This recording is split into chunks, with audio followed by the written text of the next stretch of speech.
Fort. Bonjour Théo Menneval. Premier secrétaire du Parti Socialiste. Est-ce qu'Emmanuel Macron va être obligé de remanier Olivier Faure dans les 10 jours qui viennent ? Écoutez, moi je ne suis pas son conseiller, et je ne souhaite pas le devenir, et donc libre à lui de tenir compte à la fois d'un résultat, celui des régionales et départementales, qui a été une sanction pour le pouvoir actuel. C'est pas tout à fait à ça que je pensais. Et puis j'imagine que vous pensez aussi à une possible mise en examen du garde des Sceaux. Et là, la question qui se posera au garde des Sceaux comme au président, c'est est-ce qu'un ministre en exercice, mis en examen, et lui-même garant du bon fonctionnement de la justice, peut être lui-même mis en examen? La question est posée au chef de l'État et nous verrons comment il réagit. Mais je me souviens qu'en son temps, avant d'être président de la République, il appelait une République exemplaire. La sentence, la mise en examen n'est pas encore tombée. Éric Dupond-Moretti convoqué devant la Cour de justice de la République dans 10 jours précisément. Emmanuel Macron qui reçoit tout à l'heure à 10h30, et c'est un autre sujet brûlant, les partenaires sociaux à l'Élysée. Ce sera au tour des parlementaires la semaine prochaine pour parler entre autres de cette réforme des retraites. La volonté de réformer est intacte, dit le président. Que ferez-vous, Olivier Faure, s'il lance bel et bien ce chantier avant 2022 ? Mais je m'y opposerai. Je m'y opposerai tout simplement parce que cette réforme improvisé est parfaitement injuste. Reculer de 2 ans l'âge légal de départ à la retraite, c'est considérer que finalement nous serions tous égaux devant l'espérance de vie, par exemple. Vous avez des gens qui ont une espérance de vie qui est 13 ans inférieure à celle des cadres, et vous voudriez qu'on amène tout le monde à 64 ans, alors qu'on le sait très bien, il y a des gens qui sont déjà au chômage depuis longtemps. Il y a des gens qui ne peuvent plus travailler parce que tout simplement ils sont cassés, brisés par l'exercice professionnel, et donc on voudrait là emmener toute une génération à 64 ans. Le moment économique est le bon, voilà ce que dit l'Élysée, vous n'êtes pas d'accord ? Mais je ne suis d'accord en rien avec cette réforme, en rien, parce qu'elle est injuste, parce que, y compris, si j'en crois ce que disent certains de vos confrères qui ont le droit aux indiscrétions de l'Élysée, eh bien, ça s'appliquerait déjà à des gens qui sont à 2 ans du départ à la retraite. Génération à partir de 1961. Exactement, et vous imaginez ce que ça peut représenter. Il y avait l'autre jour une femme qui apprenait ça devant moi et qui s'est mise à pleurer. Pourquoi ? Parce que tout simplement, elle avait envisagé son départ à la retraite. Et là, on lui dit encore 2 ans pour ne pas gagner un centime de plus. Mais c'est absolument insupportable, insoutenable. Même le MEDEF est contre une réforme aussi périlleuse avant même la sortie de la crise sanitaire et économique. Ça vous fait un point commun. Pour autant, le déséquilibre budgétaire, il est là. La dette publique ne fait qu'augmenter. Ces sujets-là, il va bien falloir s'y attaquer à un moment ou un autre. François Asselin de la CPME, on l'entendait dans le journal de 8h, demande d'agir sans attendre parce que plus on attend, je cite, plus la réforme sera douloureuse. Mais je ne partage pas cet avis.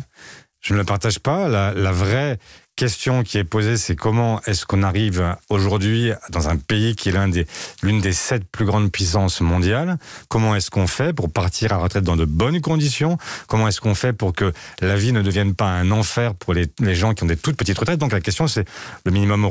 Comment est-ce qu'on fait pour que les minima soient relevés? Comment est-ce qu'on fait pour que les carrières brisées, hachées, soient aussi compensées? Comment est-ce qu'on fait pour que les femmes n'aient pas des retraites moins égales, moins forte que celle des hommes? Mais comment on fait aussi pour cesser de gréver toujours plus, Olivier Faure, les comptes publics? C'est une vraie question.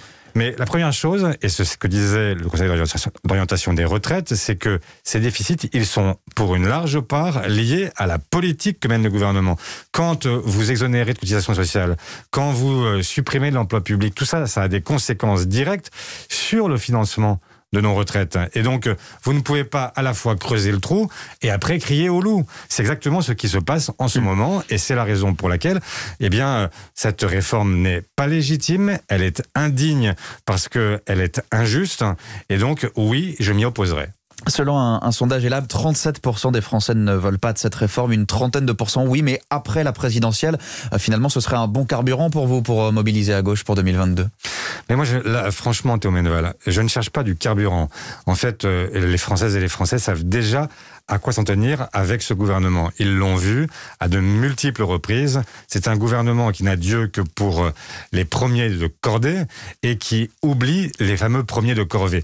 On les a tous salués. Il y a un an, le chef de l'État appelait à des jours heureux qui viendraient au lendemain de la crise sanitaire. Mais où sont les jours heureux ? Les réformes qu'on nous propose, c'est quoi ? C'est la réforme de l'assurance chômage pour économiser sur le dos des chômeurs. Maintenant, on nous propose une réforme des retraites pour pouvoir faire payer aux retraités futurs la dette Covid. Franchement, ça n'est pas raisonnable, ça n'est pas responsable. Et surtout, c'est un instrument de destruction de la cohésion sociale dans notre pays. Les régionales vous ont redonné le moral, Olivier Faure. 5 régions sauvées, vos présidentes et présidents sortants de région, tous reconduits, au point que vous estimez être devenu aujourd'hui le PS la force motrice pour l'union de la gauche. Après la vague verte au municipal l'an dernier, vous étiez pourtant prêt à vous ranger, je vous cite, derrière les écologistes. Ces propos datent du 29 juin 2020, tout juste un an. Qu'est-ce qui a changé ? D'abord, c'est pas tout à fait ce que j'avais dit. J'avais dit, il faudra le moment venu choisir le ou la meilleure d'entre nous pour pouvoir conduire ce bloc social et écologique. Ce ne sont plus les écologistes les meilleurs d'entre vous aujourd'hui, Olivier Faure ? Contrairement à ce que vous dites, il n'y a pas eu une vague verte au municipal, il y avait eu une percée des écologistes, percée qui se confirme pour une part dans ces élections régionales et départementales. Donc il y a bien une force émergente qui est la force écologiste. Et il faut en prendre à la fois note et acte. Et saluer, y compris leur performance. Mais ce que je regarde aussi, c'est ce que disent les Français. On nous parle à chaque fois de... Enfin, c'est pas moi, je suis pas en train de... Je tire un constat simple. Il y a près de 6 millions de Françaises et de Français qui sont venus voter pour la gauche aux élections régionales et départementales. Et ils ont choisi à une écrasante majorité les candidats issus du Parti socialiste. Vous savez que c'est la primo sortant, surtout dans des régions ou dans des élections où il y a autant d'abstention. Que veut dire la primo sortant ? Imaginez une seule seconde que nous ayons perdu cette élection régionale. Qu'aurait-on dit ? On aurait dit, c'est pas grave, c'est simplement parce que on a sorti les sortants. Il y a 4 ans, on nous parlait du dégagisme à tout bout de champ. Aujourd'hui, on nous explique que être sortant, c'est un gage d'intangibilité. Ça n'est pas vrai. La réalité, c'est qu'une élection, on la gagne ou on la perd. Si l'année prochaine, le chef de l'État était reconduit, que dirait-on ? Ah, mais c'est normal, c'est un sortant. Non, on dirait, il a gagné. Et donc, acceptons cette idée que les Françaises et les Français font des choix. Ils ont fait des choix qui sont des choix clairs. Et moi, j'entends qu'on puisse non pas, les respecter, mais surtout essayer de chercher la voie qui permet de garantir la meilleure façon de gagner. Parce que moi, je ne suis pas là simplement pour témoigner. Je souhaite que l'année prochaine, nous puissions l'emporter l'élection présidentielle. Justement, très sincèrement, Olivier Faure, qui à gauche pensez-vous convaincre de partir derrière vous ? Europe Écologie Les Verts lance déjà sa primaire avec 3 candidats. Jean-Luc Mélenchon tracera sa route, quoi qu'il arrive. Qui pensez-vous pouvoir rallier derrière le Parti socialiste aujourd'hui ? Mais moi, je ne sais pas si les partis politiques seront prêts, les candidats seront prêts à se rallier. Ce que je cherche, c'est plus largement à parler aux Françaises et aux Français. Faire en sorte que celles et ceux qui se reconnaissent dans ce bloc social et écologique se disent quoi ? Se disent, est-ce qu'on est encore là simplement pour figurer ou est-ce qu'on va aussi chercher à l'emporter ? Et chercher à l'emporter et à élargir progressivement ce rassemblement, cette majorité, parce que pour gouverner, il ne s'agit pas simplement d'avoir une majorité à l'Assemblée et d'avoir un président de la République à l'Élysée. Il s'agit aussi d'aller trouver une majorité sociale, une majorité politique dans le pays qui permette de transformer, de réformer, et c'est pas simplement d'être là pour gérer les affaires courantes. Donc, la mieux placée pour défendre vos chances, Olivier Faure, c'est Anne Hidalgo, la maire de Paris, dont vous souhaitez qu'elle puisse être candidate sans même passer par une primaire ? Je l'ai dit à plusieurs reprises, je pense que ce serait une excellente présidente de la République. Et elle gravite aujourd'hui à 7 à 10% dans les sondages, ce qui n'est pas plus que certains écologistes. Je pense par exemple à Yannick Jadot. Écoutez, Théo Menneval, je crois que les sondages, on en a assez soupé. On a au municipal, même aux européennes, aux municipales et aux régionales, on nous a expliqué que rien n'était possible, que d'ailleurs les socialistes allaient disparaître, et que s'est-il passé ? Exactement l'inverse.